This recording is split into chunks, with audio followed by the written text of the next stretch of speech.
జై శ్రీమన్నారాయణ. శ్రీ విష్ణు సహస్రనామ స్తోత్ర వివరణ. 5వ శ్లోకం. స్వయంభూ శంభురాదిత్యః పుష్కరాక్షో మహాస్వనః అనాది నిధనో ధాత విధాత ధాతురుత్తమః. ఇందులో 9 నామాలు ఉన్నాయి.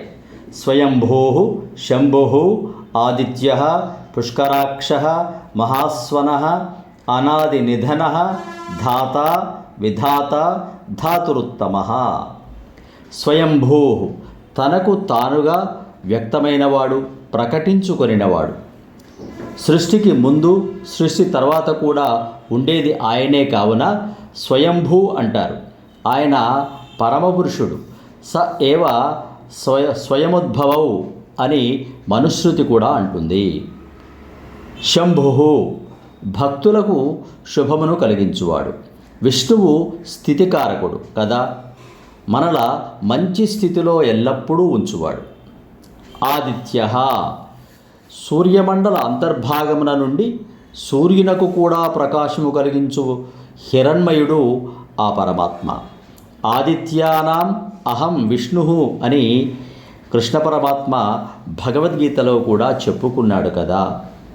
ఒక సూర్యుండు సమస్త జీవులకు తానొక్కొక్కడై తోచుపోలిక అని భాగవతంలో పోతన కూడా ఈ విషయాన్ని నొక్కి ఒక్కాడించాడు.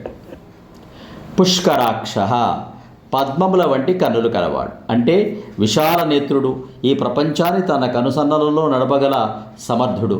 కేశవనామాలలో అధోక్షజాయ నమః అనే నామం ఉంది. ఆ నామానికి కూడా ఇది ప్రతీక. సర్వాన్ని కరుణరస దృక్కులతో గమనిస్తూ సర్వదా కాపాడే స్వామి అని అర్థం. మహాస్వనః వేదాలే తన స్వరముగా కలవాడు, వేదస్వరూపుడు. అస్య మహతోభూతస్య నిశ్వసితు ఏతదృగ్వేదో యజుర్వేదః అని బృహదారణ్యకోపనిషత్తు కూడా ఈ మహాభూతుని నిశ్వాసే వేదములు అని చెప్తుంది. అనాది నిధన ఆది కానీ అంత్యము కానీ, అంటే జన్మించడం కానీ నాశనం చనిపోవడం కానీ లేనివాడు ఆ పరమాత్మ. ధాత ఈ జగత్తునంతా మోయువాడు లేక భరించువాడు ఆ పరమాత్మ. విధాత కర్మఫలములను అందించువాడు. పుణ్యపాప కర్మ ఫలములను అందించు అనుభవింపచేయువాడు ఆ పరమాత్మే. ధాతురుత్తమః సర్వశ్రేష్ఠుడు. సృష్టియందు ప్రతి చరాచర పదార్థములందు అంతర్యామిగా ఆ పరమాత్మే కదా.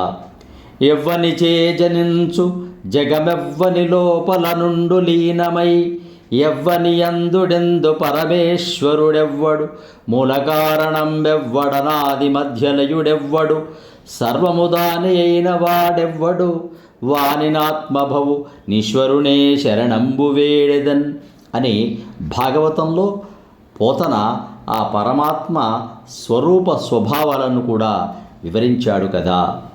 ఈ విధంగా ఆ పరమాత్మ అంతర్యామి అయి సదా మనను రక్షించుగాక. సబ్స్క్రైబ్ ఆచార్య శ్రీ సూక్తి ఛానల్. శుభం భూయాత్. సర్వం శ్రీకృష్ణార్పణమస్తు.